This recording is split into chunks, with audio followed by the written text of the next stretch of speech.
राधे राधे दोस्तों, welcome back to my YouTube channel. जैसा कि आपने थंबनेल पे देख ही लिया होगा, आज का हमारा हम नई यूनिट स्टार्ट करने जा रहे हैं। डिजाइन एनालिसिस ऑफ एल्गोरिथम्स या फिर कहें हम डाटा स्ट्रक्चर्स। तो ये यूनिट बहुत अच्छी यूनिट है और बहुत ज़्यादा मार्क्स की है। एटलीस्ट 8 to 10 क्वेश्चंस आते हैं इसमें से। तो मैक्सिमम कई बार 16 to 20 मार्क्स भी आ जाते हैं, नहीं तो 5-7 क्वेश्चन तो कहीं भी नहीं गए इसके। मतलब अप्रोक्सीमेट 10 से 12 नंबर हम 100% इसमें से गेन कर सकते हैं। इजीली इसको अटेम्प्ट कर सकते हैं इसके क्वेश्चंस को। इसमें से 2-4 क्वेश्चंस तो मैच द फॉलोइंग में आते हैं।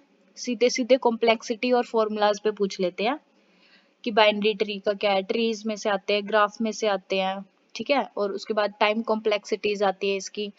तो इसमें बहुत सारे डायरेक्ट क्वेश्चंस है, स्टैक है, क्यू है, उनके एल्गोरिथम्स हैं, बबल शॉट वगैरह, ये सारी चीजें हैं। तो ये यूनिट ऐसी है कि अगर हम पढ़ के जाए ना, इसमें हमारी कोई भी मिस्टेक्स नहीं होगी। हम इजीली इसमें हमारे मार्क्स को कवर अप कर सकते हैं, एग्जाम के अंदर इजीली गेन कर सकते हैं। तो हम स्टार्ट करेंगे हमारे PYQ सीरीज से। अब आगे जितनी भी यूनिट्स होगी ना, हम सारे के सारे PYQs के थ्रू ही कवर अप करेंगे, ताकि जो ज्यादा टॉपिक उसमें बार बार आ रहे हैं, यूजीसी नेट के फेवरेट टॉपिक्स हैं, उनको हम कवर अप कर सके और हमारे जो क्वेश्चंस है ना वो एग्जाम में गलत ना हो पाए। अगर हम पूरी की पूरी सीरीज करते हैं, टॉपिक वाइज कंटेंट करवाती हूँ मैं, वीडियो अपलोड करती हूँ या फिर हम डिस्कस करते हैं, तो उसमें हमारा बहुत ज़्यादा टाइम कंज्यूम हो जाएगा। और मेरे हिसाब से 2-3 यूनिट्स भी मुश्किल से हो पाएंगे, क्योंकि पहले हम उनका कंटेंट करेंगे, फिर उनके क्वेश्चंस लगाएंगे, तो बहुत टाइम लग जाता है इसमें। अगर रोज मैं एक एक घंटे में भी 2-2 टॉपिक भी करवाऊंगी, तब भी कवर अप नहीं हो पाएगा 2 महीने के अंदर। सिलेबस तो इतना वाइड है, हम कभी कंप्लीट कर ही नहीं सकते उसे। तो इसलिए हम PYQ सीरीज के थ्रू जो जो टॉपिक्स मोस्ट इम्पोर्टेंट है उनको डिस्कस करेंगे और साथ के साथ क्वेश्चन सॉल्व करेंगे। इससे हमें ये भी आइडिया हो जाएगा कि यूजीसी नेट का पैटर्न कैसे रहता है, क्वेश्चंस को मोल्ड कैसे करता है और क्या क्या चेंजेस हमें देखने को मिलते हैं पेपर में। जिन बच्चों ने पहले भी दिया होगा उनको तो फिर भी आइडिया होगा, बट जो बच्चे फर्स्ट टाइम अटेम्प्ट करेंगे क्वेश्चंस को, उनके लिए बहुत ईजी रहेगी ये PYQ सीरीज। और आप कहीं भी सर्च कर लेना, मैंने जैसे अपने चैनल पे एक एक क्वेश्चन अपलोड किया है हर एक PYQ सीरीज का, हर एक यूनिट से रिलेटेड आगे भी करूंगी। वैसे टॉपिक वाइज कहीं पे भी नहीं मिलेगा आपको, सारे मिक्सअप मिलते हैं। और बहुत ज़्यादा सिर्फ main main topic, main main subjects को ही उठाते हैं, जैसे ऑपरेटिंग सिस्टम हो गया या फिर कंप्यूटर नेटवर्क्स हो गया, एंड 1-2 यूनिट और करवा देते हैं। सिर्फ 2-3 यूनिट्स का ही लगेगा, क्योंकि मैंने भी स्टार्टिंग की जो तैयारी शुरू करी थी अपनी, यूट्यूब से ही करी थी, तो मेरे को भी इस चीज़ का बहुत इशू हुआ था, मुझे भी प्रॉब्लम क्रिएट हुई थी कि मैं एक टॉपिक करने के बाद दूसरे के क्वेश्चंस ढूंढती थी, तो वो सारे के सारे आ जाते थे। अब मैंने 2-3 टॉपिक रिवाइज किए हैं, तो उससे रिलेटेड फिर मैं ढूंढती थी, मुझे मिलता ही नहीं था कंटेंट आगे, ना क्वेश्चंस मिलते थे ना ही टॉपिक्स मिलते थे। तो इसलिए मैं ट्राई कर रही हूँ कि मैंने जो प्रॉब्लम फेस की थी स्टार्टिंग में अपनी तैयारी के टाइम, वो आप बच्चों को फेस ना करनी पड़े, और फ्री में आपको सारा का सारा कंटेंट यूजीसी नेट से रिलेटेड पेपर 2 का खासकर कंप्यूटर साइंस का अवेलेबल हो सके। पेपर 1 पे अभी मैं ज़्यादा फोकस इसलिए नहीं कर रही क्योंकि उसका हर एक चैनल पे कंटेंट मिल जाएगा। जनरल पेपर को हर कोई उठा के चलता है, तो उस पे भी मैं लेके आऊंगी PYQ सीरीज, बट बिल्कुल लास्ट में। मैं पहले, क्योंकि ये हमारे 100 क्वेश्चंस जो होते हैं ना, हमारे कंप्यूटर साइंस में से ही होते हैं। अगर उसके हमने 80 भी कर लिए ना, तो 160 तो हमारे यहीं पे हो गए। SC ST वालों का तो वैसे ही क्लियर हो जाएगा नेट, अगर पेपर 1 में तुक्के भी लग जाए। मैं ये नहीं कहती पेपर 1 को छोड़ के जाओ, बट पेपर 2 पे होल्ड होना हमारा बहुत ज्यादा जरूरी है। पेपर 1 पे तो हमारा इतना तो होता है कि हम कंप्यूटर का सोल्व कर लेंगे, उसमें से रीडिंग कंप्रेशन भी अच्छी हो जाती है, RC DI के भी मोस्टली क्वेश्चंस ऐसे होते हैं कि अगर हमारी मैथ कैलकुलेशंस पावर, जैसे कंप्यूटर वाले बच्चों की अच्छी होती है, कि अगर 2-3 क्वेश्चन का भी तुक्का लग गया ना DI में भी, तो उसमें भी 50-60 नंबर तो एवरेज कंप्यूटर साइंस वाले बच्चे के पेपर 1 में आ ही जाते हैं। तो वो आराम से 200 क्रॉस कर जाएगा, अगर सेकंड पेपर का 80 क्वेश्चंस का मार्जिन लेके चले। तो इसलिए पहले हम पेपर 2 कंप्लीट करेंगे, साथ के साथ मैं पेपर 1 की भी अपलोड करनी स्टार्ट करूंगी PYQ सीरीज। तो आइए हम स्टार्ट करते हैं हमारे फर्स्ट क्वेश्चन के साथ। आप सभी से मेरी एक रिक्वेस्ट है कि अगर आपको कंटेंट पसंद आ रहा है और आपके लिए हेल्पफुल है, ये यूजफुल, वैसे तो यूजफुल है बहुत ज़्यादा, आपको पता चल जाएगा जब जैसे आप एग्जाम दे के आओगे, तो प्लीज़ मेरी वीडियो को लाइक शेयर एंड सब्सक्राइब ज़रूर करें मेरे चैनल को, ताकि मैं और ज़्यादा से ज़्यादा वीडियो अपलोड कर सकूँ और लाइव भी आ सकूँ, ताकि आपको बेस्ट कंटेंट प्रोवाइड करवा सकूँ। तो चलो दोस्तों स्टार्ट करते हैं हमारे आज के क्वेश्चन से। तो हमारा फर्स्ट क्वेश्चन है, consider the following operations performed on A stack. Stack हमारा डाटा स्ट्रक्चर के अंदर होता है जिसमें हम ऑपरेशंस परफॉर्म करते हैं पुश एंड पॉप। पुश का मतलब होता है कि अंदर लेके आना, पॉप का मतलब होता है बाहर निकालना। कि स्टैक के अंदर जब हम किसी एलिमेंट को, ऑपरेटर को, ऑपरेंड को लेके आते हैं तब हम उस फंक्शन को बोलते हैं या ऑपरेशन को बोलते हैं पुश। और पॉप का मतलब होता है बाहर निकालना। पॉप को वो हमारा ऑपरेशन कहलाता है पॉप। तो इसने हमें कुछ फंक्शंस, ऑपरेशंस दिए हैं, push A, pop, push B, push C, pop, push, pop, pop and push A। तो इसके बाद ये बोलता है कि which of the following statement is correct। इन सब में से कौन सी स्टेटमेंट क्या रहेगी, करेक्ट रहेगी। तो एक बार इसके ऑप्शंस को समझ लेते हैं। Underflow occurs। अंडरफ्लो का मतलब है कि स्टैक पहले से ही फुल है, उसके अंदर हम पुश नहीं कर सकते। सॉरी, अंडरफ्लो मतलब कि उसमें से हम किसी को पॉप नहीं कर सकते, पहले ही ऑपरेशन पॉप है क्योंकि उसके अंदर कुछ है नहीं टॉप ऑफ द स्टैक पे, तो वो हमारा अंडरफ्लो हो जाता है। ओवरफ्लो मतलब वो पहले से ही इतना फुल है कि उसके अंदर स्पेस ही नहीं कि हम नए एलिमेंट को एंटर कर सके, वो हमारी कंडीशन हो जाती है overflow. Stack operations are perform smoothly मतलब टॉप ऑफ द स्टैक पे हमारे पास प्रॉपर स्पेस है, मेमोरी है, उसके अंदर हम सारे फंक्शंस परफॉर्म कर रहे हैं और जैसे जैसे हमने इनको पुश किया एंड पॉप किया वो सारे के सारे फंक्शंस, हमारे ऑपरेशंस क्या है, स्मूथली परफॉर्म हो गया, या फिर इनमें से कोई भी नहीं। कई बार अंडर और ओवरफ्लो वाला कंफ्यूजन हो जाता है, तो आप थोड़ा एडजस्ट कर लेना। तो उसके बाद हमारा अब इसमें ऑपरेशंस कैसे स्मूथली परफॉर्म होंगे, तो हम सॉल्यूशन के साथ करते हैं एक बारी। हमें 5 ऑपरेशन गिवन थे, ठीक है। स्टैक साइज कितना गिवन है, 5, मतलब हम सिर्फ 5 एलिमेंट्स को ही उसके अंदर एंटर कर सकते हैं। तो अभी मैंने क्या बताया था कि पुश का मतलब स्टैक के अंदर डाल रहे हैं हम और पॉप का मतलब बाहर निकाल रहे हैं। तब उसने सबसे पहले पुश को क्या किया, पुश किसको किया है, ए को, मतलब ए को स्टैक के अंदर डाला हमने। फिर पॉप कर लिया मतलब अब वो खाली हो गया हमारा स्टैक। उसके बाद मैं हाईलाइट करती चलती हूँ साथ में, देखो। फिर उसने किया बी को पुश किया,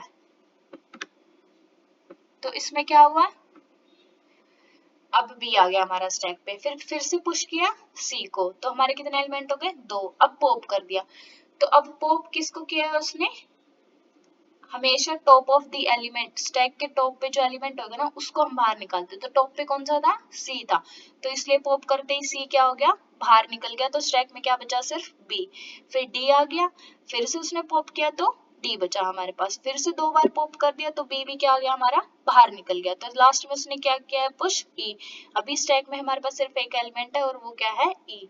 तो इसलिए हमें हमारे सारे के सारे ऑपरेशन जो है वो क्या हो गए, स्मूथली परफॉर्म हो गए। तो इसका सॉल्यूशन आ गया सी, ऑप्शन आ गया सी। अब इसमें बोला है कि in how many ways can the string A intersection B minus A intersection B minus A और बी का हमें एक वो गिवन है, स्ट्रिंग गिवन है, and be fully parenthesized to yield an infix expression. हमें इनफिक्स एक्सप्रेशन बताना है इसका कैसे होगा। तो इसमें क्या होता है, हम ऑपरेंड्स और ऑपरेटर्स को लेके चलते हैं। तो सबसे पहले तो हम ये देखेंगे कि हमारे पास कितने ऑपरेंड्स है, ए बी ए, टोटल हो गई 5। इसको ऐसे काउंट करना हमने, जैसे मैं हाइलाइटर ले लेती हूँ, ए हो गया 1, ये 2, भैया जी काम क्यों नहीं कर रहे, चलो जो भी है, जैसे ये फर्स्ट ए, एक हो गया, बी 2, ए फिर से 3, फिर ए बी 4 और सबसे ए लास्ट में 5। तो इसको हम ऐसे कैलकुलेट करेंगे, तो हमारे ऑपरेंड्स कितने हो गए, 5 हो गए। तो अगर हमें कोई भी स्ट्रिंग देके इंटरसेक्शन यूनियन माइनस कोई भी वो दे रखा हो और हमारे पास कोई वैल्यू नहीं गिवन है, तो हमें पूछा गया कि हमें पैरेंथेसाइज्ड बताने इसके कितने हैं। तो इसका एक फॉर्मूला होता है, ये फॉर्मूला फिक्स है, यहाँ पे 6 लगा लो, 7 लगा लो, 8 लगा लो, कितने भी ऑपरेंड्स आ जाए तो हमेशा फॉर्मूला वही लगेगा। हमारा फॉर्मूला आता है 1/n मल्टीप्लाई में 2 इंटू में n माइनस 1 सी मतलब यहाँ पे कम्बिनेशन और परम्यूटेशन जो होता है ना, वो चीज है n माइनस 1 कंप्यूटेशन। तो वो आ गया हमारा n, हमारा क्या है, ऑपरेंड्स है, और ऑपरेंड्स की वैल्यू हमारी कितनी है, 5, तो n की वैल्यू कितनी होगी, 5। 5 को पुट करके इसको हमने कैलकुलेट किया है, अब इसको हमें सोल्व करना है। तो इसको हम सोल्व करेंगे जैसे हम परम्यूटेशंस एंड कॉम्पिटिशंस को सोल्व करते हैं, तो वहां से हमारी वैल्यू आ जाएगी 14। आज मेरे ये चल ही नहीं रहा है, इसमें क्या हो गया, चलो चल गया, ठीक है। तो वो वहां से हम इसको सोल्व करेंगे तो हमारी वैल्यू कितनी आ जाएगी, 14 आ जाएगी। बहुत ही इजी है, कुछ भी नहीं करना है इसमें, सिर्फ इसको फैक्टोरियल को खोल देंगे हम, इसकी ये हमारी n होता है और ये हमारी c r वाला होता है, तो इसका फॉर्मूला आता है n माइनस वन अपॉन में r minus one n minus r factorial. तो वहां से हम इसको फैक्टोरियल को सोल्व करके कैंसिल आउट करेंगे, हमारी वैल्यू आ जाएगी 14। तो ये बेसिक मैथ का एक फंक्शन है, आप सभी को मोस्टली आता ही होगा, तो सोल्व कर लेना, वहां से सोल्यूशन आ जाएगा। अगर फिर भी आपसे सोल्व ना हो तो कमेंट सेक्शन में मेंशन कर देना, मैं सोल्व करके बता दूंगी। उसके बाद है हमारा, अब इन्होंने बोला है consider N implementation of unsorted single link list. हमारे पास लिंक लिस्ट होती है, उसमें हमारे पास सॉर्टेड और अनसॉर्टेड लिंक लिस्ट होती है। सॉर्टेड होती है मतलब असेंडिंग ऑर्डर में, जैसे 1 2 3 4 5 6 7 एक सीक्वेंस में गिवन होती है, वो सॉर्टेड होती है। अनसॉर्टेड होती है आगे पीछे उल्ट पुलट, कोई असेंडिंग ऑर्डर नहीं होता, डिसेंडिंग ऑर्डर नहीं होता, तो नॉन कंटीजियस फॉर्म में होती है, वो हमारी अनसॉर्टेड होती है। Suppose it has its representation with head and a tail pointer, तो उसका एक हेड और एक टेल पॉइंटर है, first and last node of the link list. तो given the representation which of the following operations cannot be implemented in O1 time। O1 time का मतलब सिर्फ हमारे पास एक ही नोड है, ठीक है, तो इसमें हम कौन सा ऑपरेशन है जो वो परफॉर्म नहीं कर सकते। तो इसमें insertion of the front of the link list, insertion तो हमारे पास पूरी लिंक लिस्ट एम्प्टी होती है, हम तब भी कर सकते हैं, ठीक है। तो इंसर्शन तो आराम से हो जाएगा, अब फ्रंट पे भी हो जाएगा और एंड पे भी हो जाएगा। क्यों हो जाएगा, क्योंकि हमारे पास एक है, तो उसकी स्टार्टिंग में भी हो जाएगी और उसके एंड पॉइंट पे भी हो जाएगा, ठीक है। उसके बाद आ जाएगा deletion of the front node of the link list. तो फ्रंट नोड पे अब हमारे पास एक ही वैल्यू गिवन है, एक ही हमारे पास एलिमेंट गिवन है, तो उसको हम डिलीट कर देंगे, तो वो हमारा फ्रंट नोड पे डिलीट हो गया लिंक लिस्ट के अंदर। लेकिन अब उसके अंदर एक ही वैल्यू एलिमेंट प्रेजेंट है, तो हम उसकी लास्ट नोड को लिंक लिस्ट को डिलीट नहीं कर सकते, क्योंकि वहां पे हमारे पास एलिमेंट ही प्रेजेंट नहीं है। तो हम नल और हेड और टेल पॉइंटर की वैल्यू कैसे अपडेट करेंगे वहां पे, तो इसलिए इसका ऑप्शन हो जाएगा deletion of the last node, कि हम लास्ट नोड पे उसकी डिलीशन परफॉर्म नहीं कर सकते। तो इसका सॉल्यूशन हो जाएगा डी पार्ट। देखो यहाँ पे गिवन भी है सॉल्यूशन में, can insert node and get the address of that node into head pointer and next to that node contains to the next address, कि एक में पहले वाली का आ जाएगा और नई वाली पे लास्ट वाली का एड्रेस कंटेन हो जाएगा। सिमिलरली अगर लास्ट में करेंगे तो हम जो हमने नया एड्रेस स्टोर किया वो टेल पे आ जाएगा, और वन जो पॉइंटर का प्रेजेंट वाला वो उसमें अपडेट कर देंगे हम।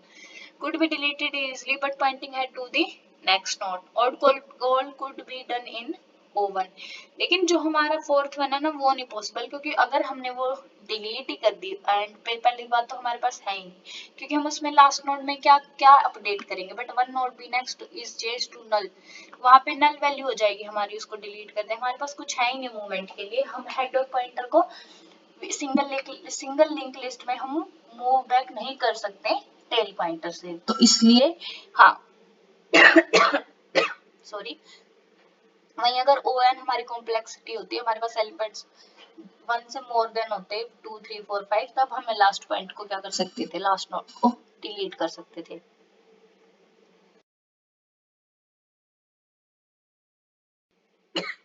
सॉरी। उसके बाद उसने बोला है कि हमें दो स्टेटमेंट गिवन है, a queue can be implemented using two stacks and a stack can be implemented using two queues. सबसे पहले तो क्यू क्या होता है, क्यू का मतलब होता है फर्स्ट इन फर्स्ट आउट, कि पहले आओ और पहले चले जाओ। जैसे बैंक में हम लाइनों में लगे रहते हैं, तो पहले जो बंदा जाता है सबसे पहले उसकी क्वेरी होती है, पैसे निकलवाने हैं, डलवाने हैं, जो भी करवाना है, और वो अपना काम करते ही खत्म निकल जाता है लाइन से, फिर दूसरा बंदा आता है, मतलब पहले आ रहे हैं और पहले ही जा रहे हैं अपना काम करवा के, वो हमारी होती है क्यू। स्टैक में क्या होता है, फर्स्ट इन लास्ट आउट, कि सबसे पहले बंदा आता है उसको वेट करना पड़ता है लास्ट तक, लास्ट वाला बंदा सबसे पहले काम करवाएगा अपना। जैसे कई बार होता है हम लाइन में लगे हैं, सिफारसी बंदे आ गए, उनकी सिफारिश चलती है भाई, वो 2-4 जने पहले अपना काम करवा के आ जाते हैं, और जो सबसे पहले बंदा आता है वो खड़ा ही रह जाता है कि भाई मेरा बारी तो आई ही नहीं है, मैं क्या करूँ उसमें। तो वो हमारा होता है स्टैक की फर्स्ट इन लास्ट आउट। ये था हमारा स्टैक एंड क्यू का डिफरेंस। तो अब इसने बोला है कि a queue can be implemented using 2 stack. क्या हम 2 स्टैक्स को यूज करके क्यू को इम्प्लीमेंट कर सकते हैं? ये स्टेटमेंट हमारी ट्रू है या फिर फॉल्स है। और क्या एक स्टैक को हम इम्प्लीमेंट कर सकते हैं 2 क्यूज को करके? तो ये दोनों स्टेटमेंट हमारी क्या है? करेक्ट है। तो देखो जैसे सॉरी, हम एक एक करके एक एक स्टेटमेंट को समझते हैं कि हमने 2 स्टैक लिए हैं पहले वाली स्टेटमेंट को प्रूव करने के लिए, एन क्यू एम प्रूव।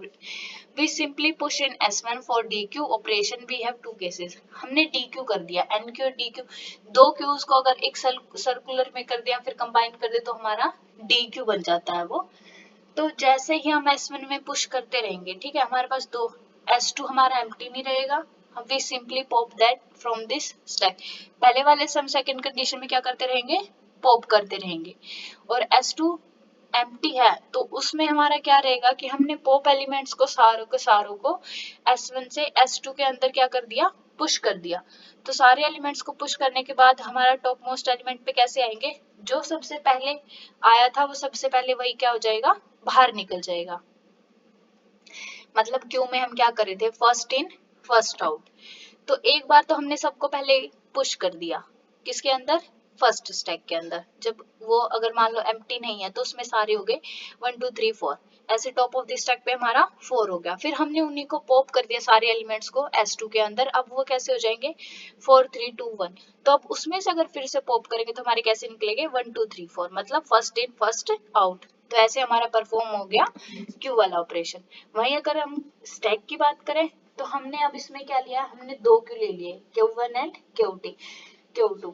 तो सेम इसमें ही होएगा कि हम DQ कर देंगे from the queue which is not empty and NQ into the empty queue। पहले हम सबको एक लाइन में लगा लेंगे फर्स्ट इन में, जैसे जैसे आए हैं। स्टैक में हमारे पास 1 2 3 4 आ गया, ठीक है, तो सबसे ऊपर हमारा क्या है? 4। तो अब हम स्टैक में से उसको क्या करेंगे, सॉरी क्यू में से क्या करेंगे? पहले फर्स्ट आया तो फर्स्ट जाएगा, सेकंड आया तो सेकंड जाएगा, थर्ड आया तो थर्ड।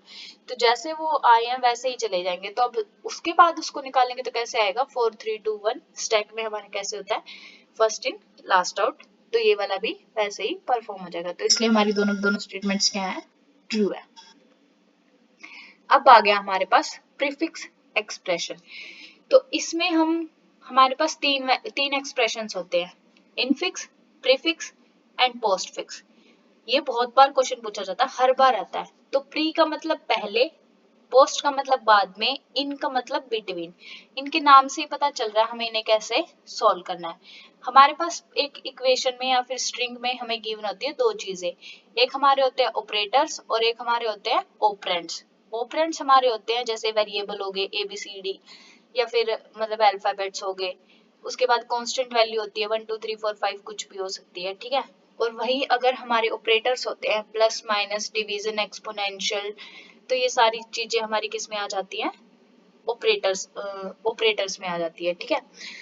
तो अब इसने बोला है कि हमें एक प्रीफिक्स गिवन है, एक्सप्रेशन गिवन है, तो हमें वैल्यू निकालनी है इसकी प्रीफिक्स एक्सप्रेशन की। तो प्री का मतलब पहले, ऑपरेंड जैसे जैसे आएगा उसको हम पुश करेंगे स्टैक के अंदर, लेकिन जैसे ही कोई भी ऑपरेशन आएगा उसको हम क्या करेंगे? पॉप कर देंगे 2 वैल्यूज को, और फिर क्या कर देंगे? एडिशन या फिर सब्ट्रैक्शन कर देंगे।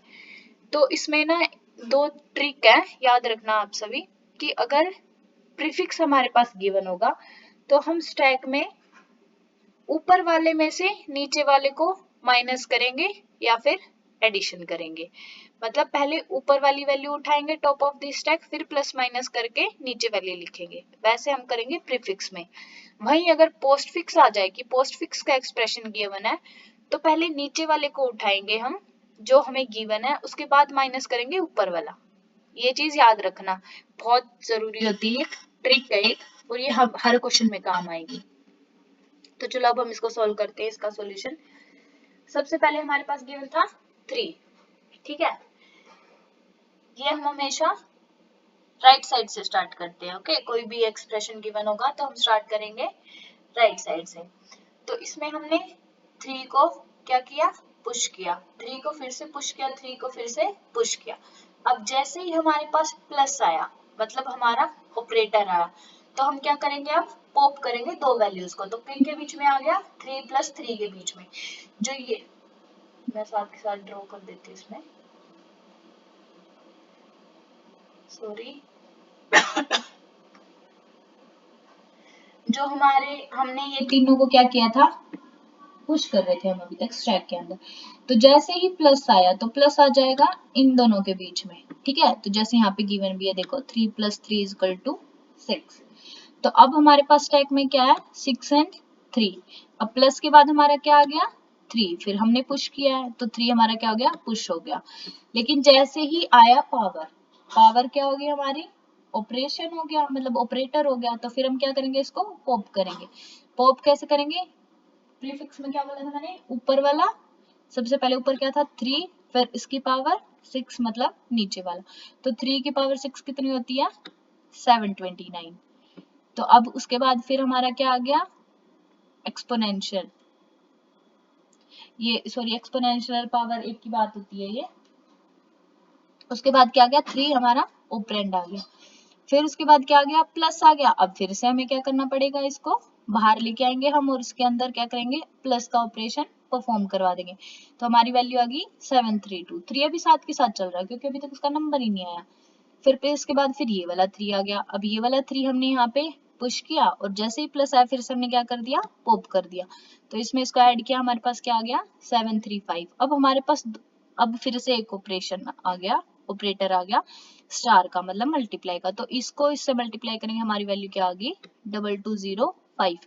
ये बहुत इजी होता है, हम स्टैक बना के भी कर सकते हैं। स्टैक कैसे बनता है मैं आपको दिखा देती हूँ एक बार बना के। ये देखो ऐसे गिवन होता है हमारे पास, ठीक है। ये हमारा एलिमेंट हम ऐड करते जाते हैं, ड्राइंग पे मत जाना, धीरे धीरे आ जाएगी। तो ऐसे होता है ये, ठीक है। इसमें हम सबसे पहले 3 ऐड ऑन करेंगे, फिर यहाँ पे फिर 3 करेंगे, फिर यहाँ पे फिर 3 करेंगे। अब जैसे ही प्लस आ गया तो इन दोनों को क्या कर देंगे, बाहर निकाल के इनका एडिशन कर देंगे। तो ऐसे हम एलिमेंट्स को पुश एंड पॉप करते हैं स्टैक के अंदर। यहाँ से हमारा सॉल्यूशन आ गया 2205। उसके बाद हमें एक हैश वैल्यू गिवन है, hash table size of the floor value होती है हमारी कि इसमें ना सारी की सारी कैलकुलेशन है अंडर रूट। तो मोस्टली जैसे टेबल से फाइंड आउट करते हैं हम लोग वैल्यू, वैसे ये याद कर लेनी चाहिए। √2 की वैल्यू √2, √2, 3, 5, मोस्टली 10 तक अप्रोक्सीमेटली आती है, बाकी तो नहीं आती ज्यादातर। तो इसका फॉर्मूला होता है कि h, जिसके ये लिखा हुआ है इन्होंने, फंक्शन भी है फ्लोर मोड, बस इसमें वैल्यू पुट करनी है और कुछ भी नहीं करना हमें। a की वैल्यू √5 - 1 / 2। तो यहाँ पे √5 की वैल्यू स्पेसिफिक होती है, गिवन होती है, उसको हम पुट कर देंगे एंड -1 / 2 कर देंगे। तो मोड हमारा 1 रहता है, उसकी वैल्यू आ जाएगी। फ्लोर वैल्यू हमारी होती है हमेशा जो हम डेसिमल्स के बाद वाली लेते हैं, इसको इससे मल्टीप्लाई करेंगे ना, तो ये वाली कि डेसिमल्स के बाद वाली कितनी भी वैल्यू हो हम उसको छोड़ देते हैं, सिर्फ स्टार्टिंग वाली लेते हैं फ्लोर वैल्यू, वो हमारी आ जाएगी फ्लोर वैल्यू। तो इसका सोल्यूशन आ गया 41। इसमें सारी की सारी कैलकुलेशन है, तो ये आप खुद सोल्व कर लेना और कुछ भी नहीं है, फॉर्मूला सारा गिवन है। जैसे मैं बता देती हूँ, एच के इक्वल टू फ्लोर एम के ए मोड 1। फॉर ए की वैल्यू पुट करनी है हमें √5 - 1 / 2। इसमें देखो सिर्फ यही किया है, फ्लोर 100 1 2 3 4 5 6, ठीक है, इनटू में ए की वैल्यू पुट कर दी हमने √5 - 1 / 2। अब उसको सोल्व किया है, सिर्फ हमने इसकी वैल्यू करके मल्टीप्लाई 1 2 3 4 5 6 से मल्टीप्लाई किया है।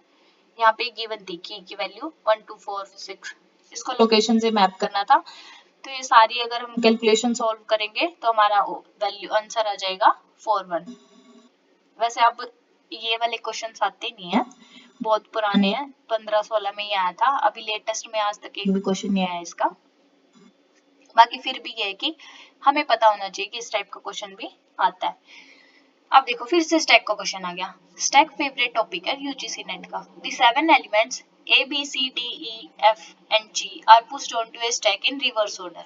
रिवर्स ऑर्डर में बोला उसने, स्टार्टिंग फ्रॉम जी, मतलब G F E D C B A, ऐसे हम पुश में क्या, स्टैक में क्या करते हैं, हर एक एलिमेंट को पुश करते हैं। फिर हमने पॉप किए 5 आइटम्स, तो 5 को अगर हम पॉप करेंगे तो क्या हो जाएगा, जी ओ A B C D E, 5 हो गए, इनको हमने क्या कर लिया, पॉप कर लिया। मतलब स्टैक में ही है कि जैसे जैसे वो बोलता है ना, वैसे उन फंक्शंस को क्या करना है, सिर्फ परफॉर्म करना है हमें, और कुछ भी नहीं करना। और उसके बाद किस में डाल दिया, एक क्यू में डाल दिया। 2 elements are deleted from the queue, अब क्यू में हमने डाला है तो हमने A B C D E ऐसे किया है, तो क्यू में ए पहले आया तो डिलीट भी क्या होगा, ए पहले ही होगा, ठीक है। ये रहा, यहाँ पे गिवन है, चलो देखो 5 टाइम्स पॉप किया हमने, हमारे पास पुश किया हमने पहले इन सबको स्टैक के अंदर, तो ये सारी चीज आ गई हमारी ऐसे। तो हमने क्या किया, इसको इंसर्ट कर दिया क्यू में, ई सी डी बी ए, क्योंकि जो हमारे टॉप पे होता है वो हमारे इसमें क्या आता है, फ्रंट पे आता है, स्टार्टिंग में आता है।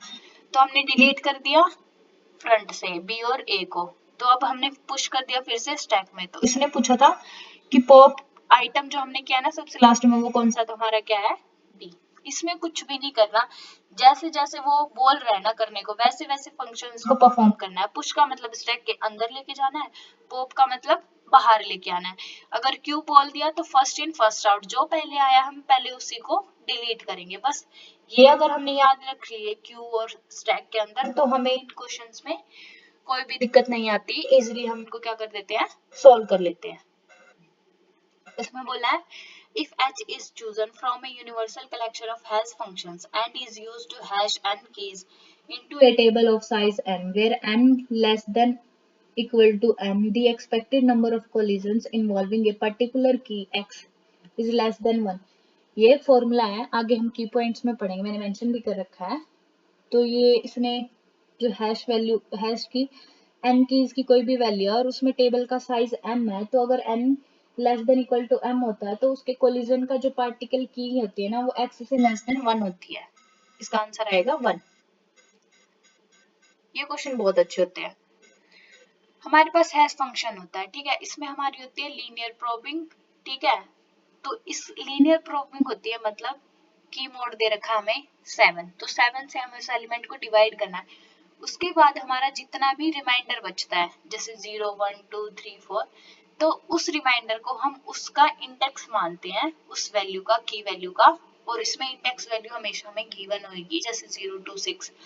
लीनियर प्रोबिंग होगी, चेनिंग होगी, ठीक है, इसमें अलग अलग टाइप की वो होती है, हैश फंक्शंस की प्रोबिंग होती है, वो हमें क्वेश्चंस में देखने को मिल जाएगी। वैसे तो 2 ही 3 होती है, लीनियर, चेनिंग और एक क्वाड्रेटिक। ये 2 4 ही ज्यादातर पूछी जाती है, 3 इससे ज्यादा नहीं आती पेपर में, मैंने तो अभी तक 3 4 ही देखी है।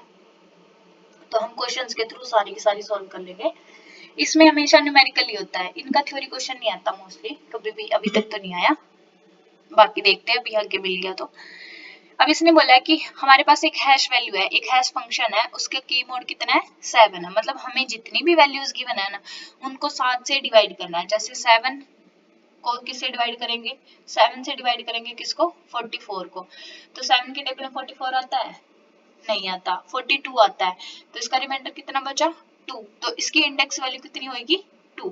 तो 2 की इंडेक्स वैल्यू पे हम किसको स्टोर करेंगे, 44 को। तो ऐसे ही हर एक वैल्यू को स्टोर करने के बाद इसने बोला है what will be the location of की 18। तो हमें 18 की लोकेशन फाइंड आउट करनी है, तो चलो हम इसको सोल्व करते हैं। ये देखो, अब 0 से 6 उसने क्या दे रखी थी, इंडेक्स वैल्यू गिवन थी, तो हमने 6 7 इंडेक्स ले लिए, 0 1 2 3 4 5 6। तो अब हमने सबसे पहले 44 में हमारा 7 से डिवाइड करेंगे तो कितना रिमाइंडर बचेगा, 2। तो 2 पे हमने किसको स्टोर कर दिया, 44 को। इसको ध्यान से देखना थोड़ा, क्योंकि इस पे अभी बहुत सारे क्वेश्चंस आएंगे सीक्वेंस में। जैसे इसका 2 रिमाइंडर था, इस पे स्टोर कर दिया 2 पे। 45 है, 45 में 3 रिमाइंडर बचा, तो इसको कहाँ स्टोर कर दिया, 3 पे। 79 है, 79 में कितना बचा, 2 पे। अब ये चीज समझने वाली है कि इसका भी सेम 2 है, ठीक है, और पहले वाले का भी हमारे क्या आया था, 2 आया था। तो अब 2 पे तो पहले से ही फिल है इंडेक्स, 3 पे भी फिल है।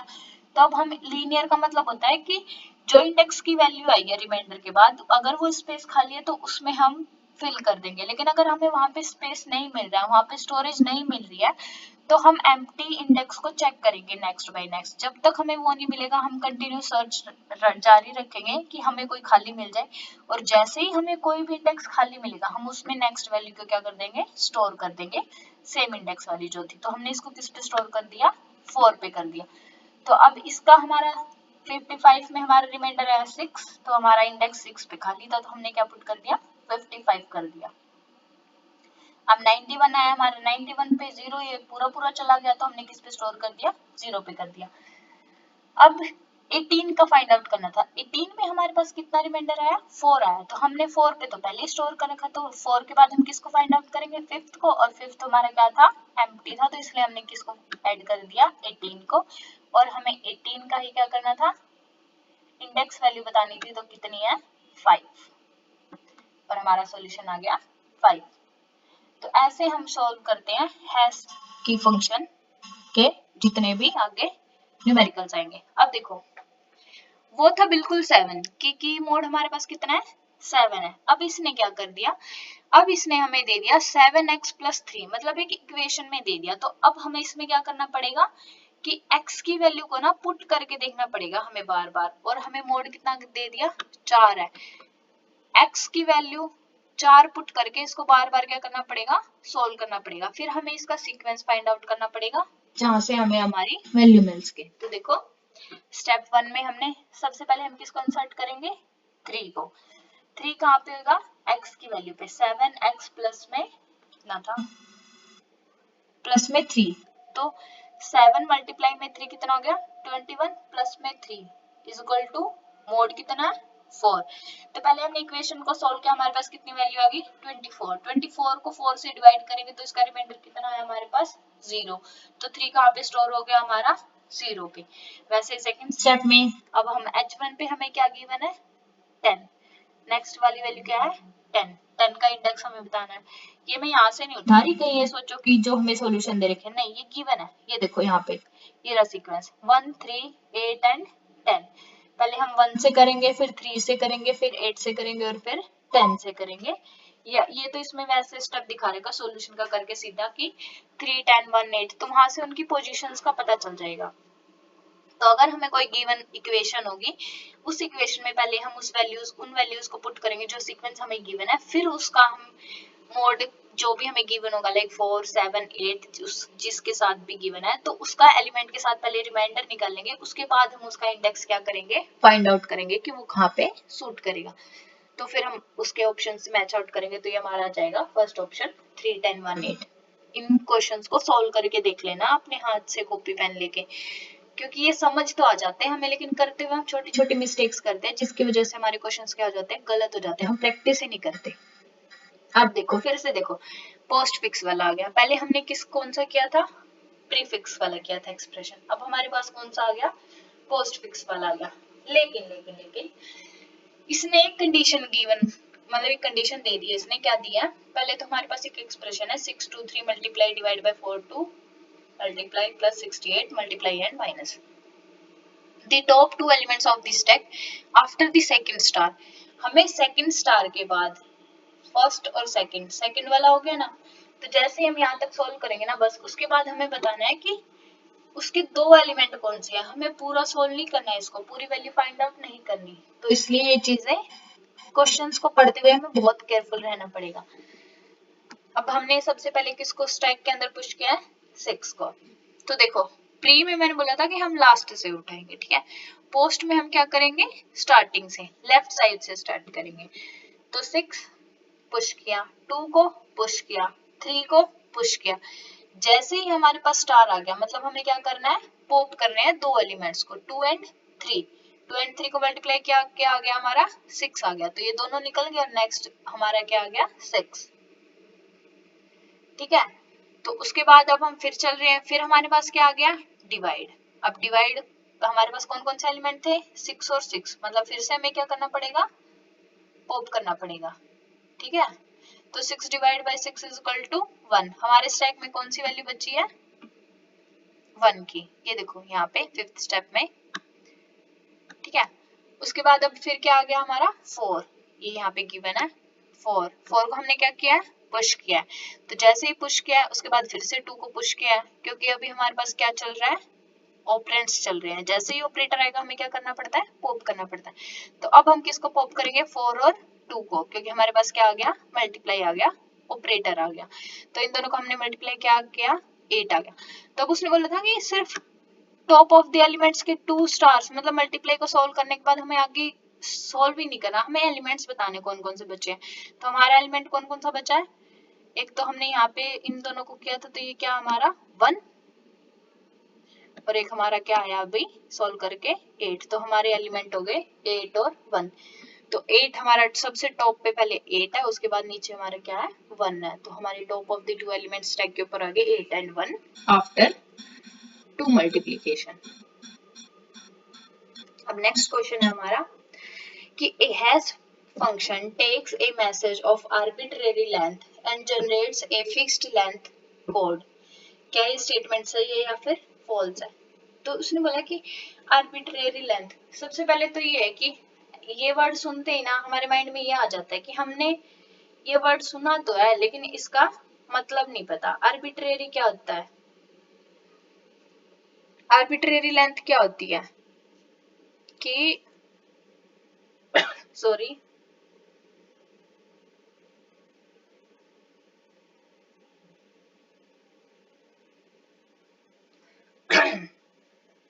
आर्बिट्रेरी लेंथ होती है कि मतलब जो फिक्स नहीं होती, ठीक है, कांस्टेंट नहीं होती, वेरिएबल होती है, ये कम भी हो सकती है, ज्यादा भी हो सकती है, या फिर इंक्रीज डिक्रीज कुछ भी हो सकती है। And generates a fixed length code, कि कोई भी आर्बिट्रे किसी भी मैसेज, मतलब कोई भी मैसेज कितना भी लंबा हो सकता है, छोटा हो सकता है, चौड़ा मोटा कुछ भी हो सकता है, तो उसका जो लेंथ कोड होगा ना वो हमेशा फिक्स रहेगा, एक फिक्स लेंथ का कोड जनरेट करती है, ठीक है। पहला ऑप्शन हमारा ये होगा।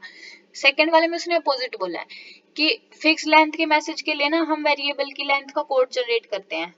तो ये चीज नहीं होती, क्योंकि मैसेज हम कितना भी लंबा चौड़ा करें, सेंड करने के लिए तो हमें एक नंबर की जरूरत होती है ना, तो इसलिए कोड लेंथ तो फिक्स होती है उसकी, लेकिन मैसेज की लेंथ जरूरी नहीं है कि फिक्स ही रहे। तो ए फंक्शन तो हमारा क्या हो गया, ट्रू हो गया। उसके बाद है ए हैश फंक्शन में give some hash value for distinct messages. ये सही है, क्योंकि कुछ स्पेसिफिक चीजों के लिए ना, डिस्टिंक्ट मैसेजेस के लिए तो इसकी एक सेम हैश वैल्यू होती है, like n% is a hash function, तो इनके लिए क्या रहेगी, फिक्स वैल्यू रहेगी। तो ये भी क्या हमारी करेक्ट है, ठीक है।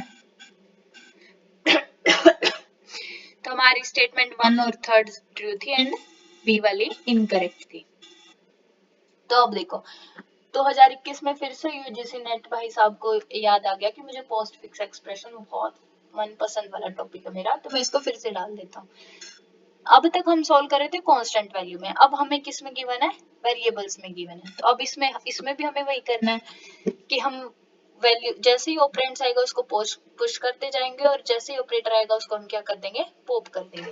लेकिन इसमें क्या है ना, पोस्ट का मतलब बाद में, इसमें ऑपरेटर, अब इसमें हम ये तो नहीं कर सकते, सोल्व तो कर नहीं सकते इनको कि a प्लस बी हमारा जैसे 2 प्लस 4 हमारा 6 हो जाएगा, तो a plus b equal to 7 हो जाएगा। तो ये चीज तो पॉसिबल नहीं है इसमें। तो इसमें पोस्ट फिक्स में हम क्या करते हैं कि इसमें हम ऑपरेटर्स को बाद में लगा देते हैं, ऑपरेंड्स को पहले सोल्व कर देते हैं, पहले लेके चलते हैं।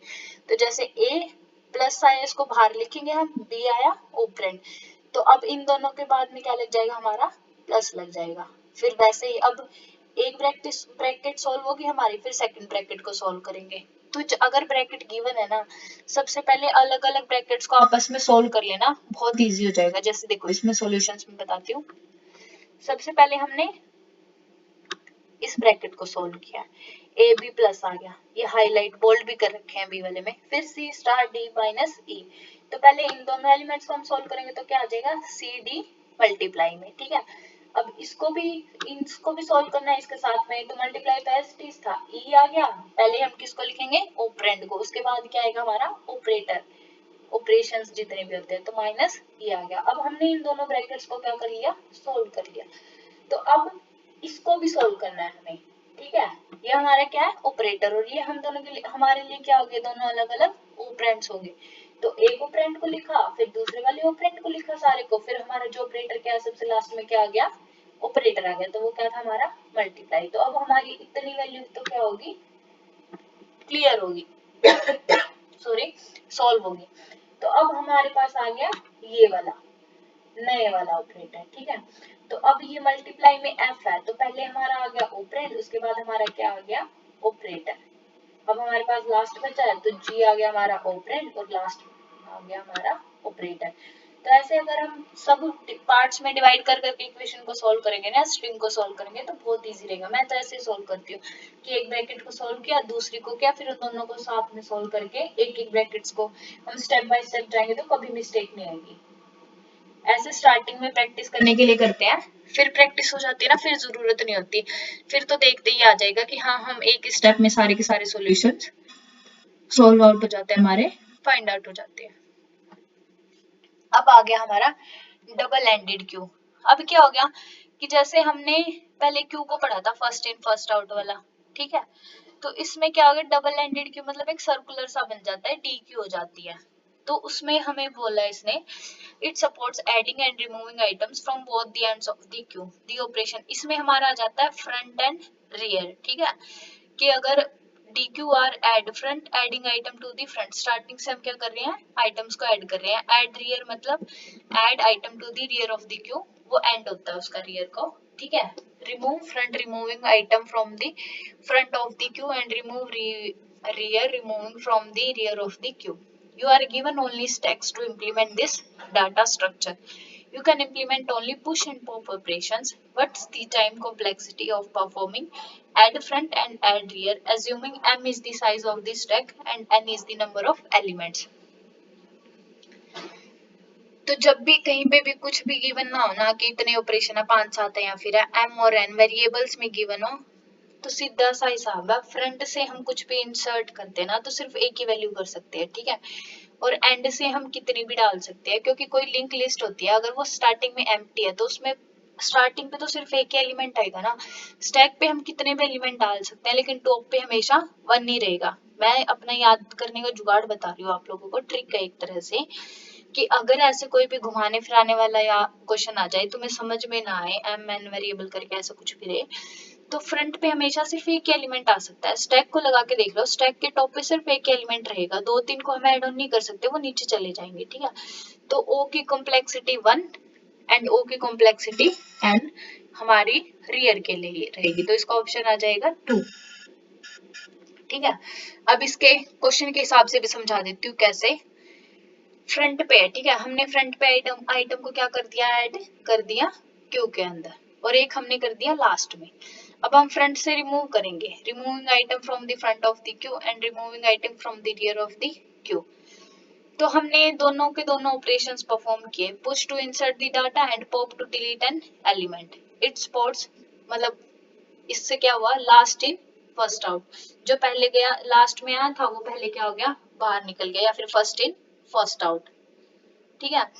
Add front is same as push operation, therefore the time complexity is O1, कि हम जितने जितने उसमें ऐड कर रहे जा रहे, स्टैक में पुश होता है और इसमें ऐड फ्रंट है।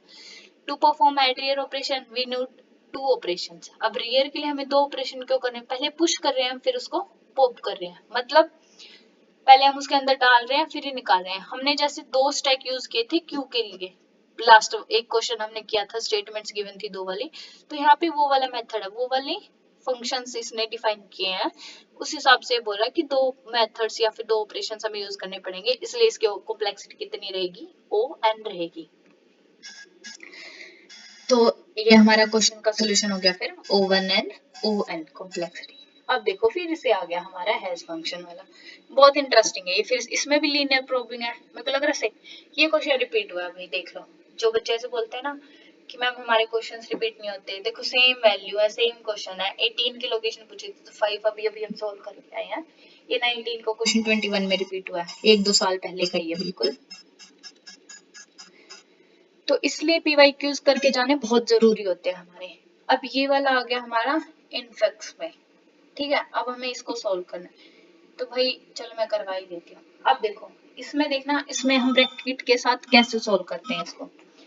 सबसे पहले हमने उठाई पहले वाली ब्रैकेट, और हाँ एक और चीज याद रखना, इन क्वेश्चंस में ना ये बहुत गड़बड़ होती है, कुछ बच्चे ना ऐसे सोचते हैं ABCDE मिला लिया मैंने, EFG मिला लिया, FGH में ऑपरेंड सेम आ रहे ना तो ऑपरेटर्स भी सही होंगे तो क्वेश्चन सारा सोल्व सही किया होता है, सारे स्टेप सही लगा रखे हैं, लेकिन जब क्वेश्चन का सॉल्यूशन मतलब आंसर टिक करके आना होता है ना, ए की बजाय बी हो गया, गलत हो गया मेरा। तो ऐसी बेवकूफी मत करना।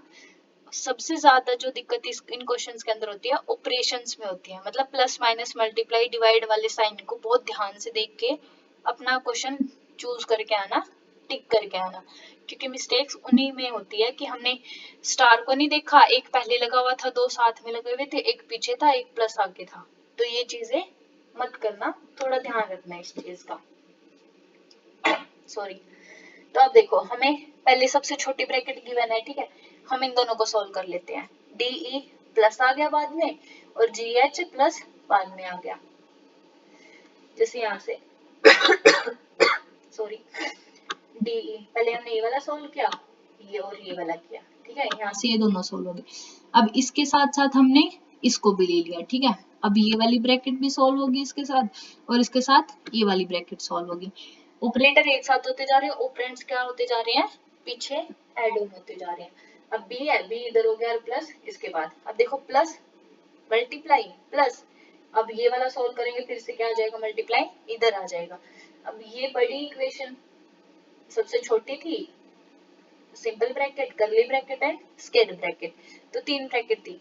तो सबसे पहले सबसे छोटी को, फिर बड़ी वाली को, फिर सबसे बड़ी वाली को, तो हम ऐसे धीरे धीरे सोल्व करते जा रहे हैं इसको। यहाँ से इतना होगा और फिर यहाँ से इसको सोल्व, ये हो गया, यहाँ से ये सोल्व आउट किया हमने, ये हो गया। अब सिर्फ हमारे पास दो पार्ट्स बचे हैं, तो इनको एज इट इज रख के जो डिवाइड वाले इसको हम सबसे लास्ट में ले जाएंगे, तो हमारी इक्वेशन क्या हो जाएगी, सोल्व हो जाएगी। जो बिल्कुल स्टार्टिंग में फर्स्ट टाइम कर रहे हैं इन क्वेश्चंस को, तो स्टेप बाय स्टेप अगर हम सॉल्व करेंगे तो इजीली हो जाएगा। जो बच्चे प्रैक्टिस करके नहीं जाते क्वेश्चंस, ये सोच लेते कि कंसेप्ट से सारा क्लियर हो जाएगा, तो ये गलत फहमी होती है, क्वेश्चन में जाके हम भूल जाते हैं बिना प्रैक्टिस के। पहली बार मेरे साथ भी ऐसे हुआ था।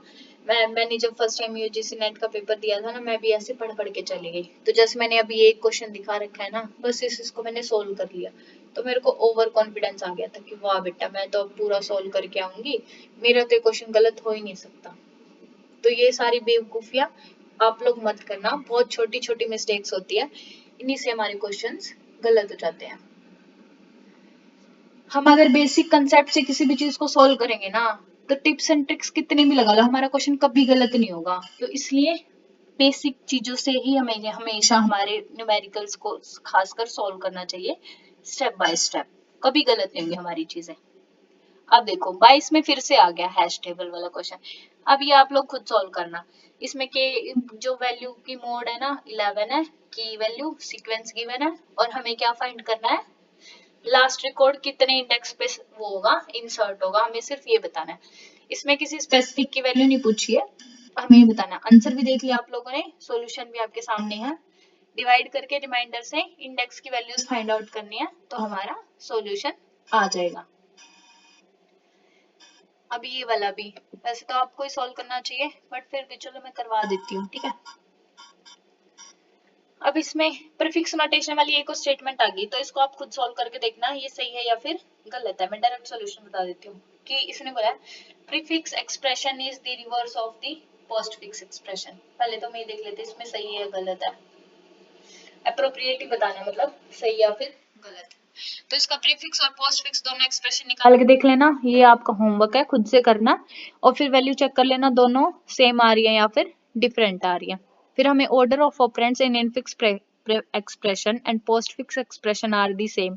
अब इनफिक्स, ये जो हमें मोस्टली गिवन होता है ना, वो इनफिक्स ही होता है, ठीक है। तो इनफिक्स में हमारा पोस्टफिक्स का सेम आएगा या फिर नहीं आएगा, ये चेक कर लेना आप। ऑर्डर ऑपरेंड्स का पूछा है, इसने प्लस माइनस का नहीं पूछा, सिर्फ इनका पूछा है A B D E F G, तो मोस्टली इनका सेम ही रहता है इनके अंदर, ठीक है। सॉरी।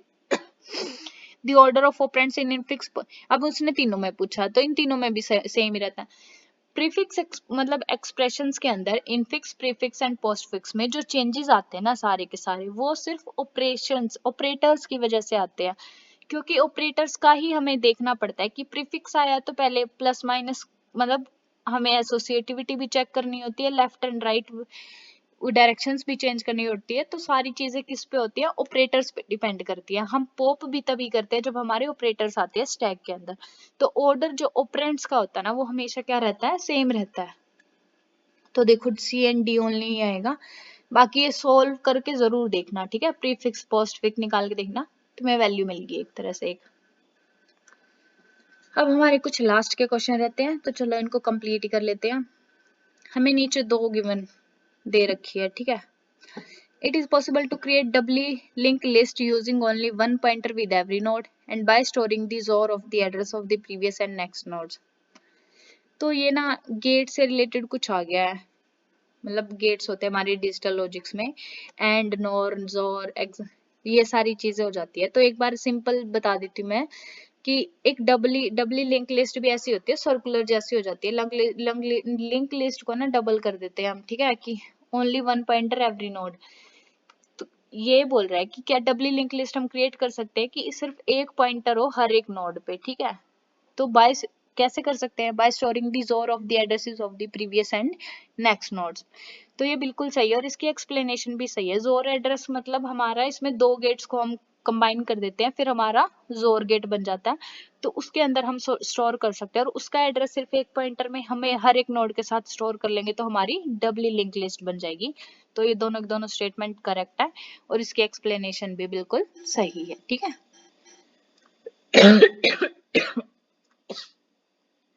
सॉरी। उसके बाद आ जाते हैं, अब हमारे कुछ ही क्वेश्चन रहते हैं। अब देखो, ये हमने भी 19-21 में किया था, ये फिर से सेम क्वेश्चन आ गया 1 3 8 10 वाला, है ना। इसमें बस एक 5 को और ऐड ऑन कर दिया, अच्छा थोड़ी वैल्यू चेंज कर दी, वहां पे 7x था, यहाँ पे 6x आ गया। तो इसको भी आप खुद से सॉल्व करोगे, ये भी हैश टेबल का है, इसका सॉल्यूशन देख लो और लीनियर प्रोबिंग सही है। तो देखो ये क्वेश्चन कितने रिपीट हो रहे हैं, अब यहाँ पे सॉल्व कर लोगे तो पेपर में दिक्कत नहीं आएगी ना, आपको इजीली सॉल्व हो जाएगा। अब इसमें बोला है कि हमारे पास एक सर्कुलर क्यू है जिसकी कैपेसिटी n-1 एलिमेंट्स है। मान लो कि n की वैल्यू हम 10 लेके चल रहे हैं, 10 में से मतलब 9 एलिमेंट्स आ सकते हैं उसमें लेट करके। वैसे अगर हम एक वैल्यू सोच के हम किसी भी चीज को करेंगे ना, तो हमारा इजीली हो जाएगा, कुछ भी उठा लो वैल्यू, अब जरूरी नहीं है कि वही लो, वैसे छोटी से छोटी भी ले सकते हैं, 1-1 0, 2-2 1 हो गया, ठीक है। An array of n elements. Assume that the insertion and deletion operations are carried out using rear and front as array index variables respectively. Initial rear और front is equal to 0, मतलब empty है हमारे पास, ठीक है। The condition to detect q full and q empty are, तो हमें empty और full के लिए हमें कौन कौन सी conditions को डिटेक्ट करना पड़ेगा। तो हम सीधा पहले वाली पे ही देखेंगे, तो पहला वाला ही हो गया हमारा क्लियर। इसने बोला है कि रियर और फ्रंट हमारा क्या है, 0 है, तो rear is use to insert elements and the front is use to delete elements. तो to check in full conditions, हम rear plus 1% n is equal to कर देंगे, तो कितना आ जाएगा हमारे पास, फ्रंट आ जाएगा। तो मैंने बोला था कि कोई भी वैल्यू लेके देख लेना, कि अगर हमने 7 लिया तो रियर कितनी है 6, फ्रंट हमारा आ गया 0, तो n की वैल्यू कितनी होगी 7 होगी। मैंने 9 लेके चली थी, इसने 7 ले ली। तो अब ये इसको इसमें जो इसने लिखा है ना, वो उसको कैलकुलेट करके देख रहा है। 6 + 1 divide by 7 is equal to 7 divide by 7 is equal to 0, मतलब क्या ये सही है। तो रियर और फ्रंट इक्वल आ गए। तो अब ये कर रहा है कि अगर एम्प्टी है तो हम इन दोनों को 0 लेके चले, और n की वैल्यू 7 है, n एलिमेंट, तो ये कैसे हो सकता है। ये वाले क्वेश्चन ना मेरे को भी थोड़े बहुत समझ नहीं आते, तो इसका आंसर मैं तो ऐसे ही याद कर लिया था, तो आप लोग भी याद कर लेना, इजी हो जाएगा। क्योंकि ये रियर फ्रंट वाले ना थोड़े कंफ्यूजिंग होते हैं, तो जब हम खुद से बनाएंगे ना, ड्रॉ करेंगे नोटबुक पे, तब इजीली समझ में आ जाएगा। वैसे कोई बहुत बड़ी बात नहीं होती इसके अंदर, ठीक है। तो नेक्स्ट क्वेश्चन हम करेंगे, which of the following symbol table implementation is best. ये तो अभी हम करते ही आ रहे हैं सारे में, हैश टेबल सबसे बेस्ट रहता है टाइम एक्सेस से कम ज्यादा सबसे कम लेता है जो हैश टेबल ही होता है, ठीक है। ये इसके कुछ इंपॉर्टेंट पॉइंट्स हैं, आप लोग पढ़ लेना। वही है कि टाइम कम लेता है, डाटा स्ट्रक्चर में सिंबल टेबल होते हैं, सॉरी, जो हम अभी तक करके आए हैं ना, वो सारी चीजें ही है इसके अंदर, पढ़ लेना, एक थोड़ी सी रीडिंग ले लेना, कई बार क्वेश्चन आ जाते हैं।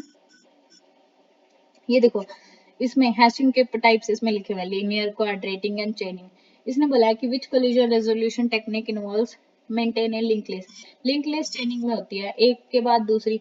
जैसे हमने सेम इंडेक्स आने पे खाली मतलब एम्प्टी इंडेक्स को फाइंड आउट किया था, सर्च किया था, ताकि हम उसको उसके अंदर इन्वॉल्व कर सके, तो चेनिंग में क्या करते हैं कि अगर दो रिमाइंडर सेम आ गए 2 2 2, तो 2 के इंडेक्स पे हम चेन बनाते जाते हैं लिंक लिस्ट के थ्रू, उसका एड्रेस उसमें स्टोर करके पॉइंटर पे उसके साथ चेंज कर दिया हमने, लिंक लिस्ट क्रिएट कर दिए, तो वो हमारा आ जाता है चेनिंग आ जाता है। ठीक है, चेनिंग में हमारे उसके साथ वो लिंकअप हो जाते हैं सारी की सारी वैल्यूज आगे।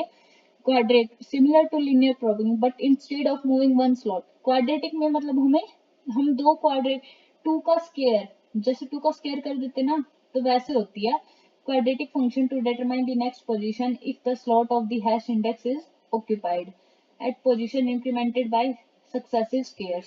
बोला था ना कि जितने भी हमें उस पे जाना है ना, तो उसकी स्केयर वैल्यू के साथ इंक्रीमेंट हो जाती है। जब तो हम सिर्फ नेक्स्ट वाले को चेक कर रहे थे, नेक्स्ट पोजीशन हमारी एम्प्टी है या फिर नहीं है, फिर ये नेक्स्ट वाले को सर्च नहीं करती, उसके उसके स्केयर को सर्च करती है। जैसे 1 है तो 1 का स्केयर, 2 है तो 2 का स्केयर, 3 है तो 3 का स्केयर, ऐसे उनके स्केयर्स को फाइंड आउट करते हैं, वो हमारी होती है quadratic probing.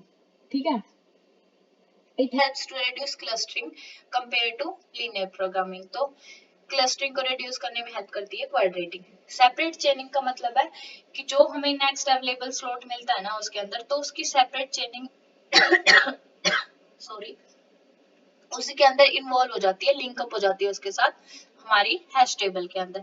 When a collision occurs, the collide elements are added to the linked list at that slot. Each slot contains a separate data structure like linked list or tree to handle collisions। तो वो अलग अलग data structure भी हो सकते हैं, जैसे link list हो गया या फिर ट्री हो गया। डबल हैशिंग में क्या होता है कि determine the step size between probe attempts if the algorithm uses the secondary hash function to calculate a new index। मतलब अब सेकेंडरी हैश फंक्शन ले लेता है उसको फाइंड करने के लिए, ताकि उसमें कलर स्ट्रिंग को अवॉइड कर सके वो, और एक मोर सिस्टमैटिक वे में जो है ना वो स्लॉट को फाइंड कर सके। ठीक है, क्वाड्रेटिक में 2 का स्क्वायर था, डबल में 2, जैसे पहले नेक्स्ट वाला था तो नेक्स्ट वाले को छोड़ के मल्टीप्लाई बाय 2 हो जाएगा, सेकंड वाले को, डबल वाले को फाइंड आउट करता है। चेनिंग में जो लीनियर प्रोबिंग था ना उसके साथ ही लिंक्ड लिस्ट क्या हो जाती है, लिंक हो जाती है साथ के साथ, तो वो हमारा आ जाएगा चेनिंग। तो इसने बोला which data structure is typically used to implement hash table. Hash table किस डाटा स्ट्रक्चर में हम इम्प्लीमेंट कर सकते हैं, ज्यादातर वो एरे में ही होता है। ठीक है, क्योंकि आगे क्या होती है उसकी वैल्यूज ट्री या फिर लिंक लिस्ट के सेंस में array में। A hash function is different from binary trees and linked list in the sense that is implemented with an array. It stores data as key value pairs। की जैसे array का index value होती है, एक फिर value given होती है, तो key value pairs होती है वो array में होती है, और hash value में भी hash table में भी वैसे ही होता है। तो each data value in a hash table has a key or index that is produced using a technique known as hashing। तो hashing हमारा क्या होता है, एक टेबल होता है जिसके न्यूमेरिकल्स बहुत सारे यूजीसी नेट में आते हैं। तो आप सभी प्लीज अच्छे से इनको प्रैक्टिस करके जाना, एक बार दो बार जितनी बार में भी समझ में आए। तो आज का टॉपिक यहीं तक था, आज हम इतने ही क्वेश्चन करेंगे। Thank you so much guys, Radhe Radhe, मिलते हैं नेक्स्ट वीडियो में। एक और रिक्वेस्ट आप सभी से, जब इतनी देर तक पूरी वीडियो में बने रहे हो तो आपको कंटेंट पसंद ही आएगा, please like share and subscribe my YouTube channel. आपको फ्री कंटेंट मिलेगा यूजीसी नेट से रिलेटेड, सारा का सारा हेल्पफुल रहेगा। 2024 एंड 25 के जितने भी क्वेश्चंस हैं, मतलब सॉरी एग्जाम्स हुए थे, वो हम सारे यूनिट्स के कंबाइन लेके आएंगे, ताकि हमें समझ में आ जाए कि लेटेस्ट पैटर्न कौन सा चल रहा है, ये हमारे प्रीवियस ईयर्स के क्वेश्चंस थे। तो थैंक यू सो मच दोस्तों, राधे राधे, मिलते हैं प्रीवियस ईयर क्वेश्चंस की नेक्स्ट वीडियो में डा की। Thank you so much, Radhe Radhe, have a nice day.